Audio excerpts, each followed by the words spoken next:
Yeah, listen, I'm really proud to be part of an organization that's growing rapidly, and I definitely won't take credit for the growth. I'm just part of the team that's growing, and the market is allowing us to grow, and we're taking advantage. We're riding the wave that's available, right? But you can't do that unless you have a couple of things. And to your point, one is having a balanced and a culture that understands what we are trying to do as a company. And so, we've got 4 core values that really drive how we hire and how we fire, to maintain the culture and ensure we have the right people in the right seat, right? Have you ever wondered how successful architecture, engineering, and construction companies scale their business? Or have you ever wanted guidance on how to get more growth, wealth, and freedom from your AEC company? Well, then you're in luck. Hi, I'm Will Foret. And I'm Justin Neagle, and we're your podcast hosts. We interview successful AEC business leaders to learn how they use people, process, and technology to scale their businesses. So sit back and get ready to learn from the industry's best. This is Building Scale. Hey listeners, it's Will here. Our mission is to help the AEC industry protect itself by making technology easy. If you've ever listened to our show, then you know that the 3 pillars of scaling a business are people, process, and technology. So if you suspect technology is your weak link, then book a call with us to see where we can help maximize your company's IT and cybersecurity strategy. Just go to buildingscale.net/help. Today's guest, we're joined by Alfonso Trujillo. Is that right? I'll just get it. Is that right, Alfonso? You nailed it, man. Nailed it. That's what I'm talking about. I love that. He's the current COO of MMI Industrial and Steel, a leading force in the industrial construction and steel fabrication sector, based here where I'm at in Mesa, Arizona. Alfonso brings an extensive 22-year background in healthcare, demonstrating a unique, diverse professional journey that now focuses on industrial construction field with over a decade of experience there, particularly in structural steel and industrial specialty services. Known as a self-proclaimed growth addict, Alfonso is passionate about strategic innovation and organizational development, aiming to push the boundaries of what's possible in business operations and leadership. He's adept to financial management and profoundly understands business operations, making him a pivotal leader in navigating complex industrial landscapes. He also excels in implementing cutting-edge business models such as EOS and scaling up, which he has significantly contributed to the organization for success underneath his leadership. Recognized for his role as integrator, Alfonso excels at aligning organizational leaders and strategically leveraging tools to ensure success, making him a key player in MMI's ongoing growth and excellence. His commitment to serving both customers and employees showcases his dedication to fostering a culture of excellence, continuous growth, and just awesomeness at MMI. And we're super happy to have him today. So, Alfonso, welcome to the show. Hey, thank you, Justin. Thank you, Will. Pleasure to be here, and appreciate the invite. I hope that my pronunciation was in line with it sounds like it was, which was great for your last name, as well as I hope that intro did it somewhat justice. But as we usually do, we want to hear from you, not just me saying wonderful things. You tell us the true story. How did you get in construction? Why is MMI so great? What's your origin story? What does that look like? Yeah. Well, first, thanks for the great intro. Made me blush a little. Ooh, I love that. But and shout out to Mesa, Arizona, right? I mean, That's right. We're in a really great market when you think about construction, and it doesn't matter what segment you're in. This place is exploding here in the Greater Valley and Phoenix metro area. So. So my story, it's an interesting one. It's probably not your typical construction executive story. I would venture to say. I mean, I spent 22 years of my early career in healthcare in a variety of roles, in particular on the leadership side of things. Was very fortunate to have that career. Was on the payer side of healthcare, so we call that insurance, health insurance, which is everyone's favorite word. Everybody loves insurance. That's right. That's right. But honestly, it was a great experience. I learned a lot. Healthcare finance is a very complex beast, and I was fortunate to be able to be part of companies that allowed me to participate in that space a little and learn, quite a bit about risk as a result. And so I'm usually very engaged in the community, and that puts me in a position where when serving on a board with nonprofits, you meet a variety of like-minded people. And my story as it relates to construction is I was on the board of a small nonprofit in Denver, Colorado that was doing some great, really is doing some great things in the neighborhoods to support.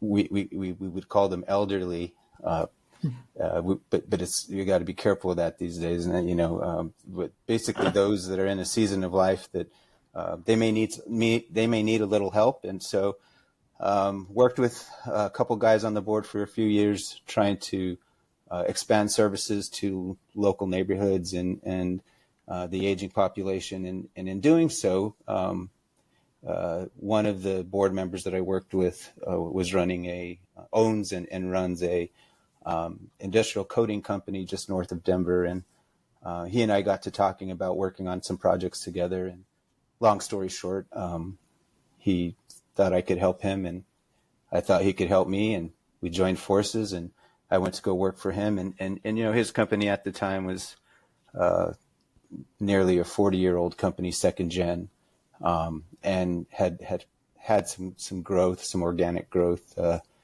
So yeah, that's how I cut my teeth in the construction space. High performance coating. My story is interesting in that within my first 2 weeks of leaving healthcare, doing a hard left turn on my career, I found myself in a classroom full of coating inspectors to be, and I was in the process of becoming a certified coating inspector within my first 2 weeks, and so it was quite an experience, and something I'll never forget. And I'm actually very grateful, because what it allowed me to do is really start to understand the trade side of labor, the trade side of teamwork. And it was a very humbling experience, coming out of healthcare, predominantly, kind of white collar setting, and jumping into this blue collar world and seeing what it takes physically, what it takes mentally, how important work-life balance is, and what the impact is of life as it relates to people that are trying to build a career and at the same time build a structure. It was a very humbling first couple of months, and listen, it's been 10 years now, and I keep saying it's the best thing that ever happened to me. Why is that the case? Obviously, the built world, the construction world, compared to the healthcare / insurance side world, are very different animals. So why is construction just more suited for you? Why is it seems like you're just happier? And I didn't know you 30 years ago, so what do I know? But the fact is, it seems like when you talk about construction, you're just like, yeah, you're just happy. You got a glow to you. Yeah, after spending 22 years in a suit and tie, trying to utilize my skill set, my competencies in a highly bureaucratic, piece of business. What I immediately realized when I stepped outside and found myself in the midst of construction is none of that matters. And what matters is that you care for people. And I really feel like my skill set, my experience, how I can help people understand what growth means to them personally and professionally was just better aligned with what you find in construction today. That there is for me, I guess a better alignment of my gifts is what I would say. And so, yeah, absolutely happier than I've ever been in my career, and challenged in a completely different way, and in some ways challenged at a whole nother level, quite frankly, especially in my role. But that's, again, not to say that I didn't have a wonderful 22-year track record and career in healthcare. It's just that I found myself better aligned with the people that are doing the work every single day to put structures up, whether it's a building for people to work in or a building for people to live in. We find it very similar for us, right? So we're in the industry as much as an IT and cybersecurity company can be in the industry, but like that's it, right? Like dealing with people that are in construction companies and the blue collar, caring about people, building buildings that people are going to have lives in or have their work life in. There's something very poetic about that fact that we certainly never take for granted. So we similar feelings that we have on our side. Yeah, and I think the fact. Sorry, Will. I think the fact that in our world, and really in the AEC world in general, I would say this. One, we're always working ourselves out of a job, which, there's good and bad to that. But the idea that you can see something from the ground up to completion, I can tell you in the insurance world, that's really hard to get your head around some days when you're in the throes of it, right? When you're putting in an enormous amount of time, and you're leaving the office, and you may leave a beautiful office, but you're going, what did I do today? Like, how many lives did I impact today? And it's a stretch, and that's not to say that some people can't do it.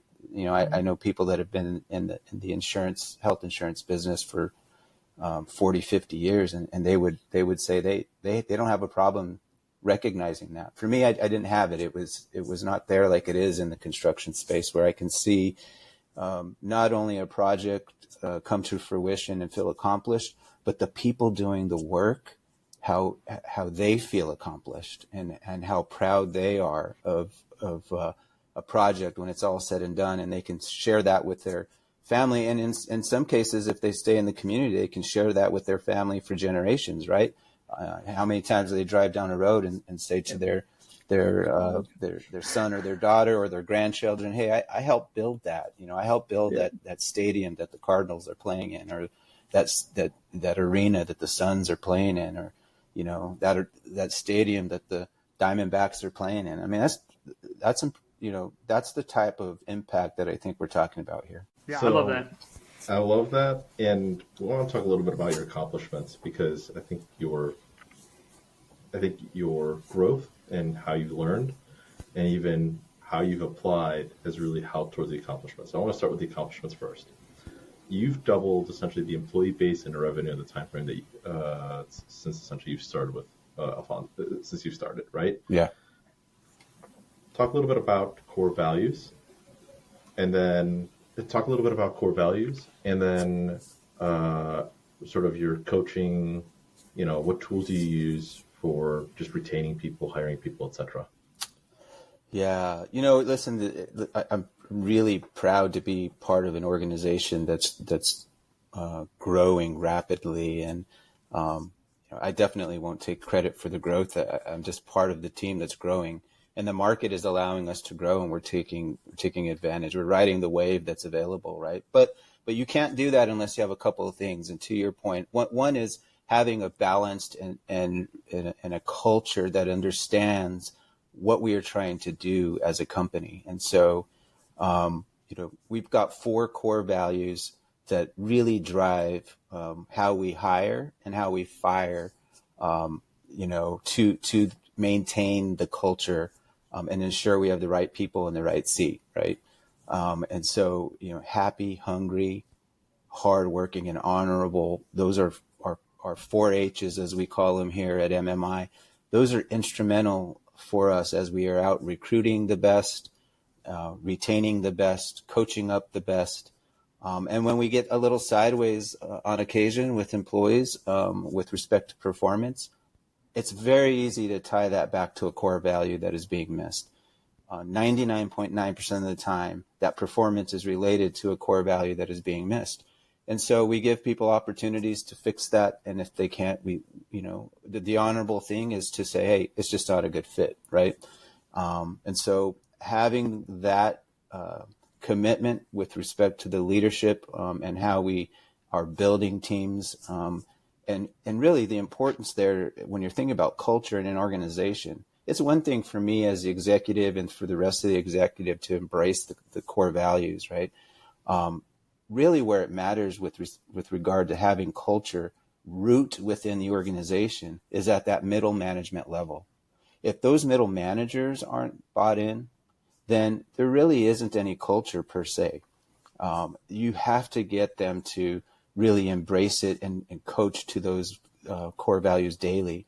And so we were really focused on that during this growth period because we knew if we couldn't do that, it would be really, really difficult when the valleys come in our business, and they come. Listen, there's no escaping it. It would really be difficult to keep the morale, to keep the motivation, to keep the performance levels up if we didn't have everyone on board. And so, yeah, the core values and culture to me are synonymous. One doesn't happen without the other, and we're fortunate that we've been able to establish that. And as a 50-year-old company, the other piece of this is that we've had 50 years of those core values really being the foundation of the culture, because those core values didn't come from a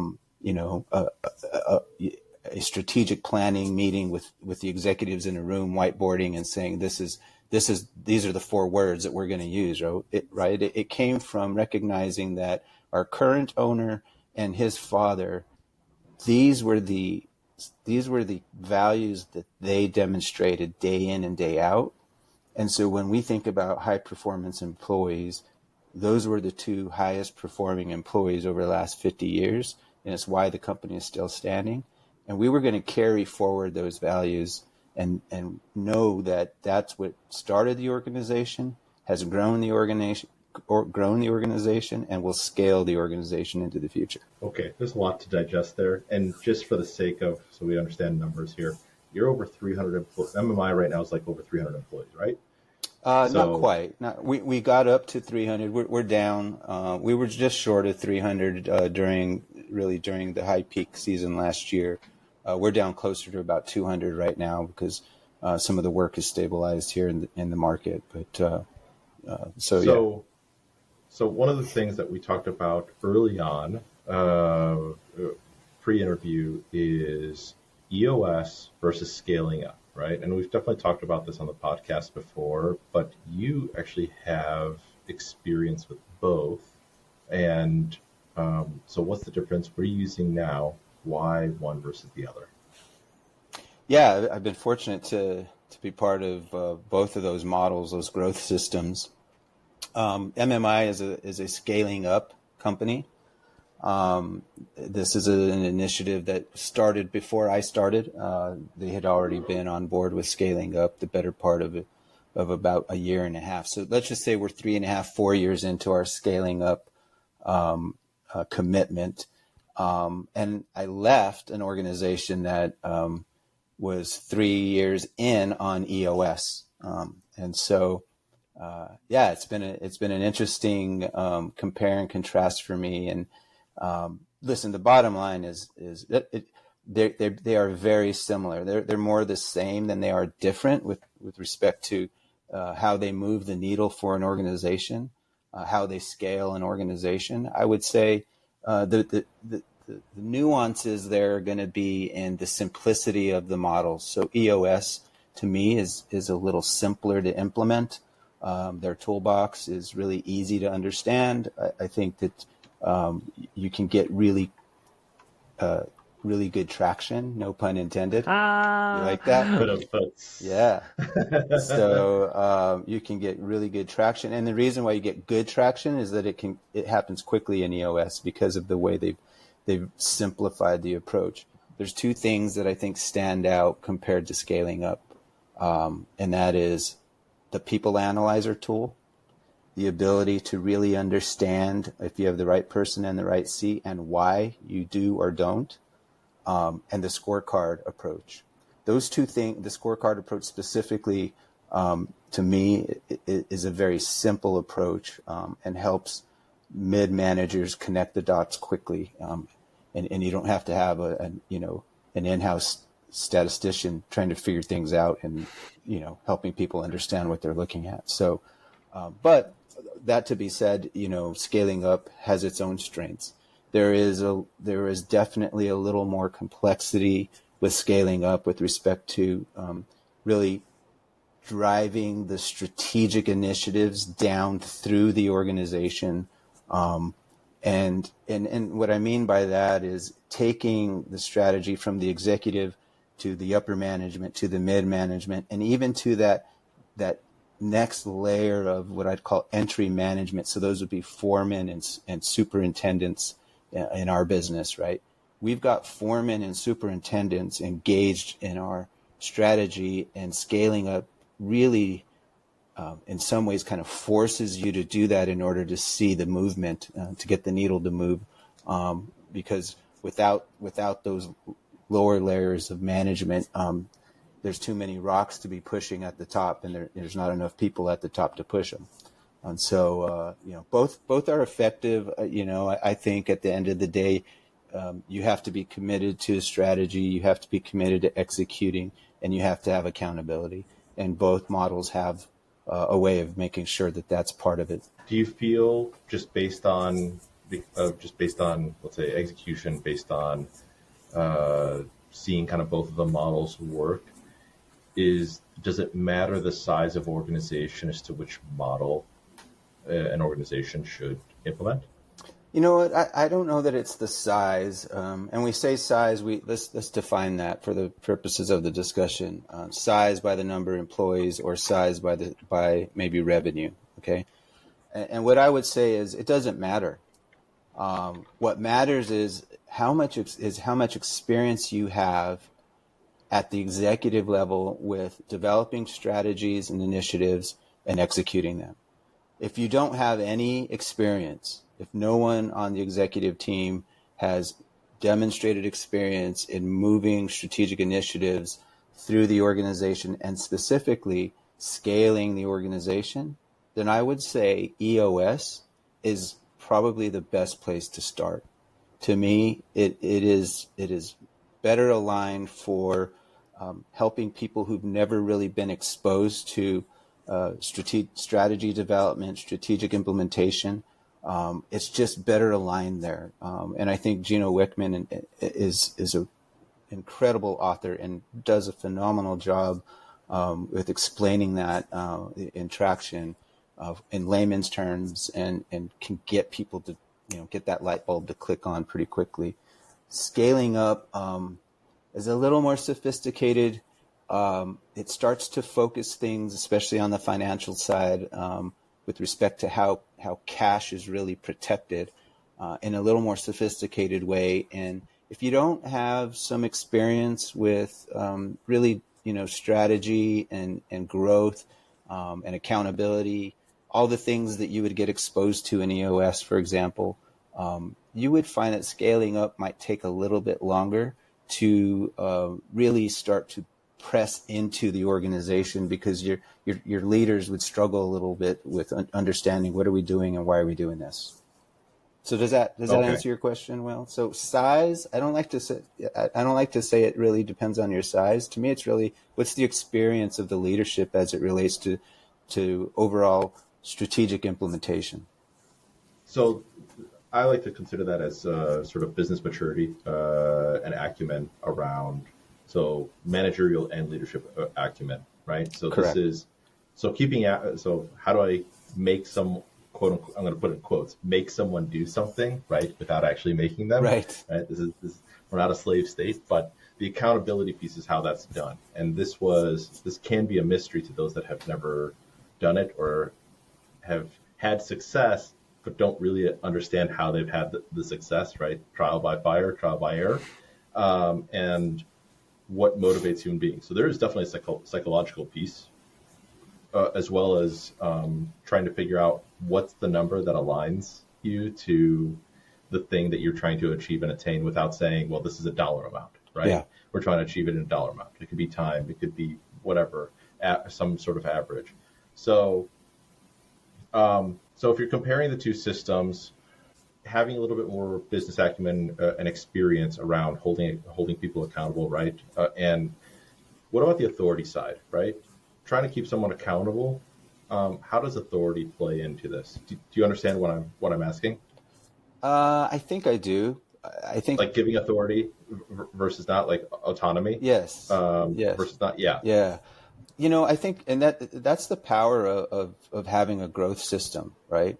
Is if the organization believes that you can only move strategic initiatives through authority, right? And what I would call really an accountability that requires an authoritative position, so to speak, right? Somebody calling the shots. Then it's going to fall flat, right? And I think by committing to a system and aligning the leadership, first of all, you have to have that. You have to have alignment from the top, right? Because that's where the authority starts, so to speak. Once you have alignment at the top and everyone understands the number one reason why we're marching forward, right? And that can be then broken up into quarters. Then I think the authority component really takes care of itself. And the reason why it does is both systems, they elevate the accountability and the visibility of the accountability such that you can't hide, no matter where you sit in the organization, right? If you are committed to the strategic goals, 1 year, 3 year, 10 year, whatever your model calls for, right? And you have got a responsibility by having a rock or a priority assigned to you. And you've got metrics then that are also going to be part of the visibility of the organization. Then the authority component really starts to go away. And what happens is that leadership then becomes focused on removing barriers versus commanding results or demanding results. And that's the power of the model, right? Because you have complete alignment, you have people marching in the same direction. They may not all agree, but they are all committed. And then the leadership around those areas becomes more of how do I remove barriers versus how do I tell somebody what they should be doing. And so does that answer your question well? Did I get that right? It does. Yes. Can you give an example, right? You don't have to name names, but give an example of an issue, right? Along with how essentially the accountability and authority piece kind of solved it, right? How it was solved in this context to kind of help people understand this from a story perspective. Can you give us a story like that? Yeah. I'll just give you a recent example for us. So we went through this period of time where the estimating team was doing estimates, all of them a little differently, right? So they were pricing things a little bit differently. They were using different production values. They were using a little bit different, maybe markup or margin percentages. And what we determined in one of our quarterly planning exercises, we determined that as we IDS'd that issue, right? Because what we were seeing was this inconsistency with gross profit in particular from jobs that were very similar in nature. So that was the problem, right? So as we IDS'd that, we determined that we needed to come up with a bid standard for the organization, and standards, plural. And so there was one of two ways of dealing with that, right? One was putting that on as a priority, which happened to fall into my area of responsibility, putting it on as my priority to take on for the quarter. Or I could have gone directly to my estimating manager who reports to me and says, hey, listen, you guys are all quoting things differently. That needs to stop today. And here's how you're going to do that. And here's the rule book, right? And so by us being committed to the system and engaging our people and having this kind of bottom up really perspective on how we achieve growth in this company, the priorities sat on a document really that drives my responsibility for the next quarter. And my responsibility was to stand up bid standards for the organization. I have then the ability to delegate, elevate. I'll use some EOS terms here. There you go. Right. And so having a quick conversation out of quarterly planning with the estimating manager, I said, hey, listen, we've got to come up with some standards. And I would like for you to put a work group together so that you and your stakeholder work group can figure out how we are going to bid this work moving forward. And so bottom line is, after the quarter, which was just this year, Q1, we have this beautiful binder full of bid standards that's been not only adopted by the estimating team, but by the entire organization, including the executive team, and has made it not only better for us financially, and the results will show downstream because of the lag in our construction business. So we believe it will be better, but it's also become more efficient. So we're able to actually look at quotes and hopefully get them out quicker as a result of there being less questions and confusion. And everyone seems to be in alignment with what the standards reflect. So you've got congruency, and everyone feels like they're part of that solution. Where again, in the authoritative setting, that would have just been somebody would have just handed that standards down and said, this is what you should do. And the thinking would have been centralized. It would have been on one person instead of having multiple people having the input, and having one person with all the brain power versus multiple people maybe having great pieces, right? There might not be any one person, but if it's just one person that's kind of the input, this is how you're going to get it done, versus having the input of, let's say, 5, 7, 10 people, right? Yes. Might go a little slower, but the end result, right, and moving on is going to be a lot better. And so this is really the difference of like the top-down structure versus executive team, pulling away, allowing you, because then one of the other things is buy-in, right? I'm going to guess that the buy-in was from everyone because they were heard, whether or not everything was implemented, but they were heard, right? Yes. And in addition, so this creates a little bit of more cohesion in the team, going, okay, we're the ones that implemented this. We're the ones who kind of solved this problem. Well, now it's our problem to own, right? If we solved it, or if we didn't solve it, it's now our problem to own. That's correct. Yeah. And the alignment there was, one, there's alignment on the initiative, which was a great quarterly goal for us. But the bigger picture alignment, the strategic alignment is, one of our objectives is to raise our gross profit percentage by X percent, at the end of the year. And so we knew that was going to be a barrier for us if we couldn't fix that. And so our fix was put the standards together, and the team did a great job. Like I said, it's a great document, and I think will serve the company moving forward in many ways. More money, more problems. That's a great story, or a great example of like how bringing people along with the journey is so different than telling people what to do, right? Like when you talk about culture like that, those are so culturally different environments that somebody coming from an environment that they were allowed to build stuff to your company will now hate your company if they're just being told what to do. So no, that's awesome.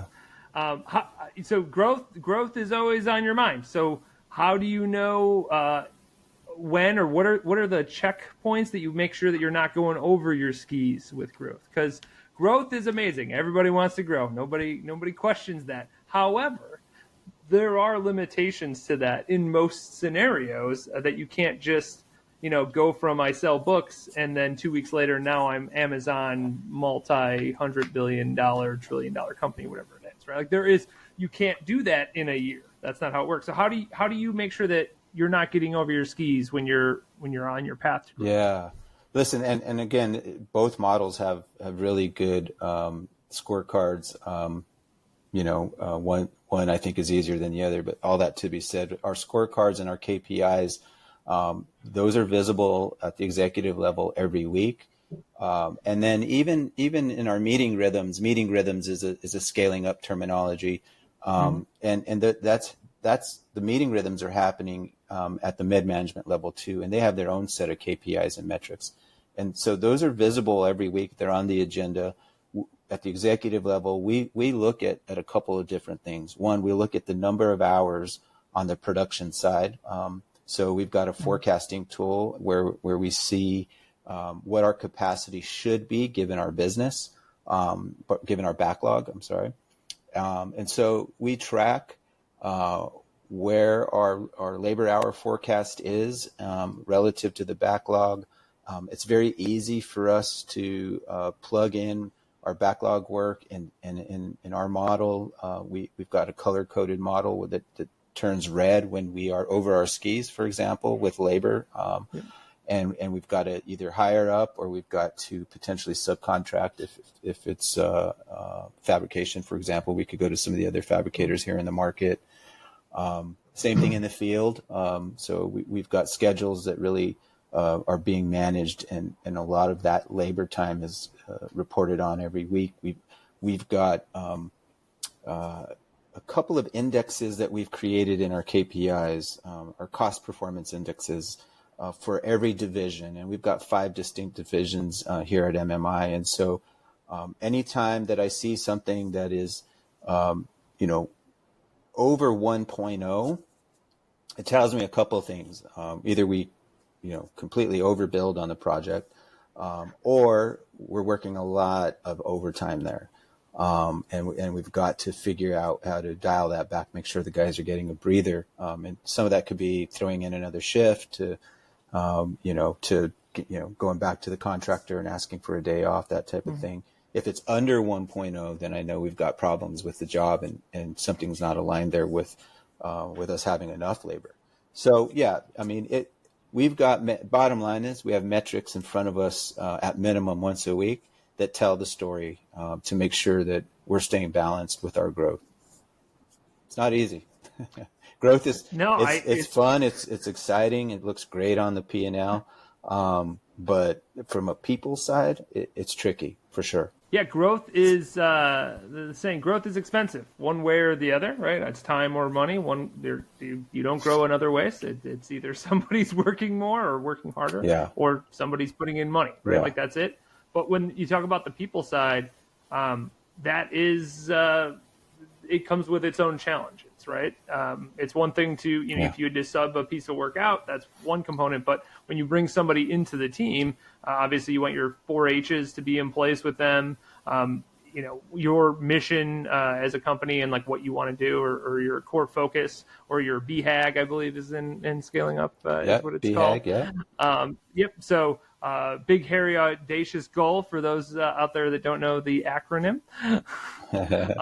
So how do you find that in, everybody says there's not enough people working certainly in the trades. How do you find these amazing people that all fall into these categories, as well as have the technical skill to, erect steel? Yeah, it's a tough one. Listen, if I had the solution to that, I wouldn't tell anybody, and we would be 17 times larger.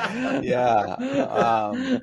I think when you're in a growth mode, you're in a really good position, though, to do a couple things. One, recruit what you can.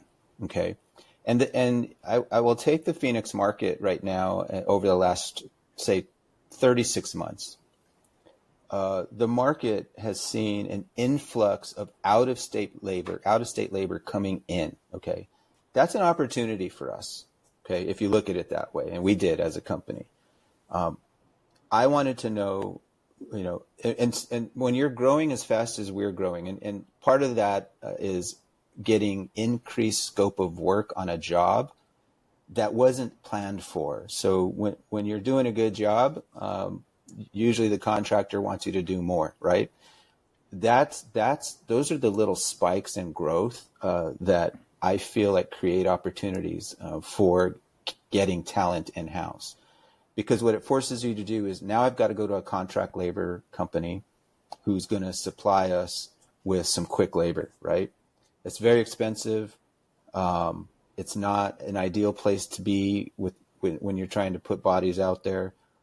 But I always have looked at that as that's an opportunity for us to find somebody that meets our core values, that has a ton of potential for growth, wants to grow with us, and may be open to staying here. And I can tell you, for us, I would say about 20% of our growth last year on the employee side, we were able to convert from our partners on the contract labor side, convert them to employees, and they are here. They are here in the Phoenix market and in the Valley for the long run. And so you've got to look at opportunities based on what the market is allowing you to do, and take advantage of them. Because, now that the work has slowed down in the Valley a little bit this year, and I think you would hear that from probably a lot of your contacts, a lot of that labor that had come in has gone. They've left. And they're waiting, because we know there's a big manufacturer up north that's going to go into another phase, and they'll be back. So those are little things that you just got to be paying attention to that can help with the labor shortfalls. Organically, you got to get involved on the community level, right, and get in front of the trade schools and start, putting your name out there and visiting with some of the up and coming young, tradesmen and craftsmen, and make sure that they know that MMI is an option for us. That's part of what we do. But that's playing the long ball. That will pay dividends, but it's not going to bring it quickly. It's a tricky one, Justin. I think every company struggles with it, but we all do our best to just deal with it. And we're always, at least from my perspective, we're always looking for that talent that is aligned with the core values that we know wants to grow with us. And it's part of our interviewing process. If they just see themselves as a person on the tools, those aren't the folks that we always want. We want people that have a little bit of a vision for their life. Yeah. Well, a few things. One, the Bears and White Sox are trying to build stadiums, so they probably need help in Chicago if you want to travel up north to where Will's at. But separate from that, that is so essentially passive recruiting. We're always looking for the right human beings, even if we don't have a spot specifically today. Maybe on the trade side, that's not as relevant, because it's like we just have enough work to just keep pushing because we're growing. But even on the office side, the admin side of saying oh man, we don't necessarily need another quoter right now, but wow, this person's great. This human being is just the right person that we want around us. How do you handle those things? Is that a function of we're going to hire because you're the right person, or is that I just got to keep tabs on you, and when it comes around, you're the one? Yeah, no, we're always hiring, right? You're always looking for A players, 10X players, whatever you want to call them. And sometimes I like to call them Justins. That's my. We're always looking for Justins, man, for sure, right? And we have made decisions as a company to bring those folks in, even though we may not have the business to support it right now. We did that a handful of times over the last 2 years that I've been here, because talent is so difficult to find. In fact, we just brought on another project engineer, just a super talent. We're very fortunate to get her on board and get her interest in our company. And we were like, we don't really need a PE, but we need a PE. So we're always hiring. All the management team really understands that they should be looking for good talent, certainly on the trade and craft side, right? Like if somebody knows somebody that is next level millwright, a next level iron worker, all they have to do is share the name. We do have an employee incentive for referrals. And that has gone really well for us. We've had a few employees make a lot of money over the last few years, and we've been very happy with the results. I mean, none of that investment really has gone to waste, which makes sense, right? These are people that they know and trust, and so you get really good results out of that as well. Yeah, I think it's something that's totally overlooked so often, where it's like, if you want more of the people that you already employ, ask them, because they probably hang out with people that are similar to them. Like, that is a very common thing. Humans like to group in similarities, right? Like, that's how we interact. So if you're just one that's really driven upon missions, or if you're really driven and have hardworking, right? Like, that's one of the H's. It's like, you probably hang out with other people that are also hardworking, because like, that's just how it works. No, totally, absolutely, very smart. So I don't know who this project person is, but I'm sure she's going to be very happy when she listens to this episode, because she's made a anonymous appearance. Yeah. So we've talked a whole bunch about people and processes. So we definitely have to talk about technology. In a pre-interview process, you talked about how technology is pivotal in kind of the role of both construction and manufacturing. Can you tell us a little bit about what you've done, how you've integrated these new technologies, and kind of what the outcomes have been? Yeah, sure. It's critical, right?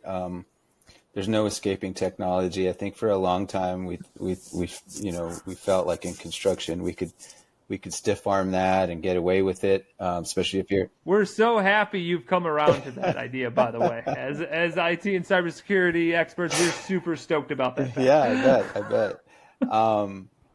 Yeah, it's a necessary thing. It doesn't matter what size you are. If you're a small contractor with a small crew, and you're doing rehab work or small remodel work, to a large contractor like us, there's no escaping it anymore. And so when I got here, we'd already had a pretty decent footprint on the technology side. We aren't a sole sourced ERP company that has gone with one system for all things. We've got a fairly sophisticated IT stack, and a lot of that has to do with the fact that we're a fabricator. So we have a shop that runs 6 to 8 thousand tons of steel every year. We've got 100 employees plus, depending on our schedule, running through our fabrication area. So that also in our fabrication shop, we also have quite a bit of automation, and every piece of automation every tool we have there, every piece of automation we have has its own software, right? So you have that as a reality as well. And so, we've got this IT stack of software solutions that's really driving the workflow, I would say, of our organization, and making sure that our customers' needs are being met, and that we're tracking those through the process and with the software. And so our commitment has been very, very strong to technology, and we are always evaluating some of the solutions that are out there with respect to consolidating maybe some of those. It does drive me crazy a little bit that we've got a lot of redundancy in things. My commitment is that over time we get to a point where we don't have so many different disparate systems talking or utilizing the same information, but having it put in 17 million different times. And so, an integrator's biggest nightmare. Yeah. It's like no one can answer my simple question of where's the source of truth. Everyone looks at the CFO, right? It's like, and of course he's going, I just run financials. I have nothing to do with. It's the Spider-Man meme. You. That's right. You. So, but listen, we figured it out. We have worked really hard over the last couple of years to make sure that stack alignment is there. We recently have ventured into a relationship with a company that will be really our foundational AI software system that is, I think, going to transform our financial workflows and probably even our estimating workflows when it's all said and done, because of how we've committed to setting it up. And so, AI is here. There's no escaping that. It's going to make us faster, I believe. It's going to make us better. It's going to serve our customers. It's going to help us serve our customers better. And so you got to have an open mind to it. You cannot stiff arm it. It's just part of what, it's just part of what we do now. And I think the companies that have committed to it and figured that out, there's a lot of good stuff out there. There's a lot of good software out there. But it takes some commitment. And truthfully, I think one of the things that I would say for companies of our size is we're at that tipping point where we don't have a dedicated in-house IT team. And we're getting to the point where we probably need to make that decision because it can't be yours truly, and to some degree, my CFO is a key stakeholder for all things IT and an outsourced help desk vendor. It's just we're at the point now where if we add another 100 employees like we plan on adding in the next 12 to 18 months, it's just going to put an enormous amount of pressure on me and my CFO to kind of keep those things moving. Plus, I don't know what I don't know. I'm not an IT guru, and so it's one of those things. Again, it's on our strategic plan. It's in our parking lot for discussion because I know that it's super important. Well, there is a lot to unpack there. So what we found in the industry is, depending on your perspective, how you make decisions on technology. Right?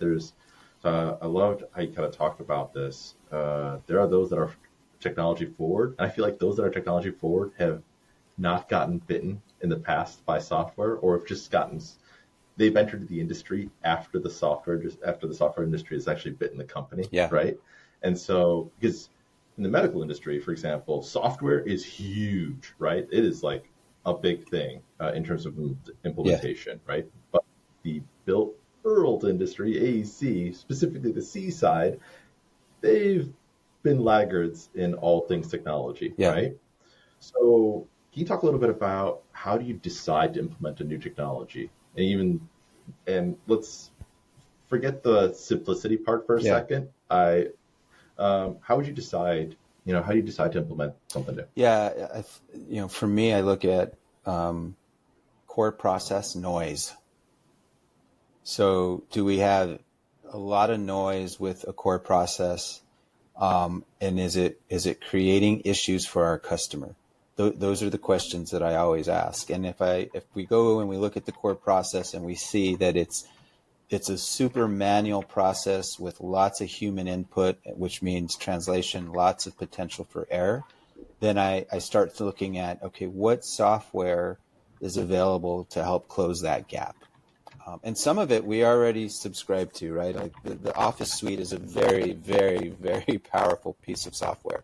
Office 365, which we pay for, we probably use 20% of its capacity as a company. And so we start with the basics, right? Is the core process working? If it's not, why is it not working? What's the potential for human error there? And then asking the question, what's the software solution to close the gap? So really that's the key. The other is most of those decisions we bump up against our core purpose, and that is improving the lives of our employees, our customers, and vendors. And so, if we feel like there's a piece of software out there that we've been exposed to either by us doing research or by us receiving information from those wonderful companies out there trying to sell a great solution, we'll look at that. Is it going to improve the lives of our employees? Is it going to improve the experience for our customers? And if the answer is yes, then, we'll take a serious look at it. Like I said, and I think the best example of that is this venture that we've got going now on the AI side. We believe wholeheartedly that it is not only going to make us more efficient, and it's going to really improve the lives of our employees, in particular those that are right now and on the accounting side and the contract management side and the job setup side. It's going to transform that whole area. But the result of that is that we're going to be able to engage our customers quicker, where it might take us 3 or 4 days in our manual process to get a job number loaded and get back to the customer and let them know that we can start moving on detailing, which will help them get their job into the shop faster. Now with our AI partner, that could happen literally within minutes, say an hour, and we're off to the races. So lots of things to consider there. The technology is so expansive and growing so rapidly that I don't know that you ever catch up. I think you just figure out what works for you and you run with it. So, but expensive is relative to, is it valuable, right? It's value versus what the cost is. And it ultimately, it's the cost of dollars versus the cost of time. That's the battle that's constantly being fought. Ultimately, if you distill it all down. And listen, I think the credibility of data is also a big part of what you need to consider with software implementation. Is the software going to make your data more credible? Because I can tell you, if it's a human input, the credibility factor for me is significantly lower. And so, I've got plenty of case studies in house that I can point to with it. And I like to pick on this one. If you take a data field as simple as customer name, and I do a customer name audit across the, say, 8 different disparate systems that have customer name as a field, I could audit that right now, and I will tell you, you're going to get 8 different ways that customer name has been input. They might get the spelling right, maybe, right? But the taxonomy that's been used, I can tell you right now that it's going to be different. And so those little things make a difference, right? When you think about the impact at the customer level first, and then downstream systems in particular as it hits our financial systems. Well, that is going to be a discussion for another day, because that's unpacking a can of worms. That is, for anyone that's going through a journey, and this is a version of digital transformation, anyone that's going through this journey, the source of truth and how credible it is becomes a huge problem. And you'll even realize that the process that you have doesn't work anymore, and go, oh, we have to fix this before we can go further in implementation. Oh, yeah. Have you come across that? Absolutely. Yeah, that's a real problem, right? And so this is it's like a cascading domino effect. You don't know how deep it goes. The quote unquote best times is to find out there's the one person that has access to the data, and it's only that person that knows how to access that data. And you go, oh my God, if that person gets hit by a bus or goes on vacation, I don't have access to that data. Yeah, for sure. My experience in healthcare, on this side of things has really been beneficial, because I went through, I think, 4 conversions in my 22 years, and we're talking full conversions, right? So I saw a lot of best practices put in place, and the commitment on the part of the healthcare and the payer industry to do it right. We're talking millions and millions of dollars to do it right because of what's at stake there. But I got to witness it firsthand, and there's a way to do it, and there's a way to answer the question, what is the source of truth? And so, on the AEC side, specifically on the C side of things, we still got a ways to go, but listen, there's some good products out there. And I think the larger general contractors that are in the game, they're well on their way, if not there, as examples of what could be and what should be with respect to technology. Oh, I love all of the AI stuff, super fascinating. And as Will had mentioned, like the data, right? Well, AI can only do so much. It needs the data to be right. Otherwise, it all falls apart. So so we got one last question for you. We like to ask this to everybody. And you've listened to at least one episode, so you should know it's coming. But if you could go back 20 years, what advice would you give yourself? 20 years. I would say get engaged in the community at a significant level.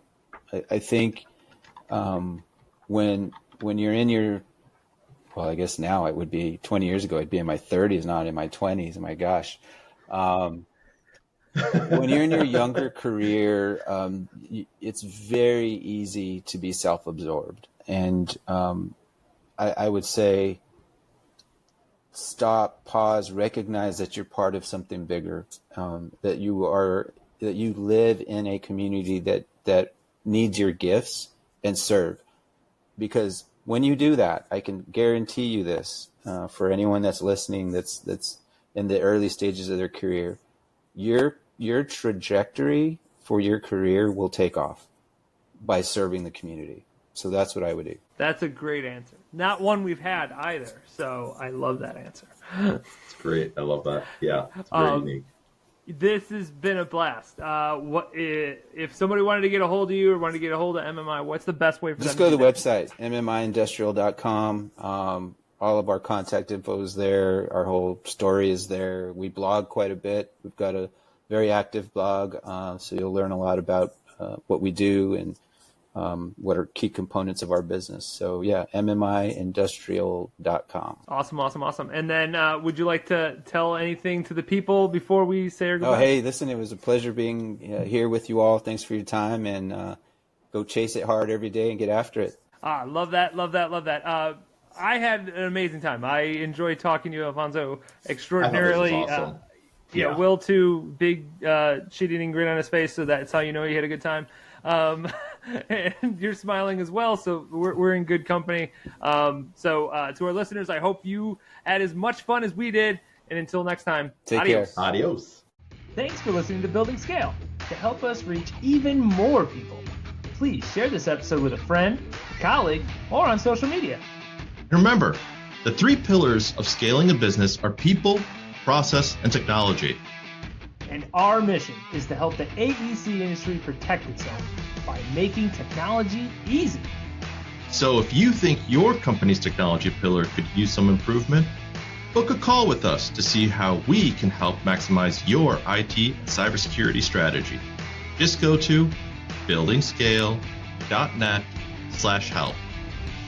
And until next time, Keep building scale. Scale.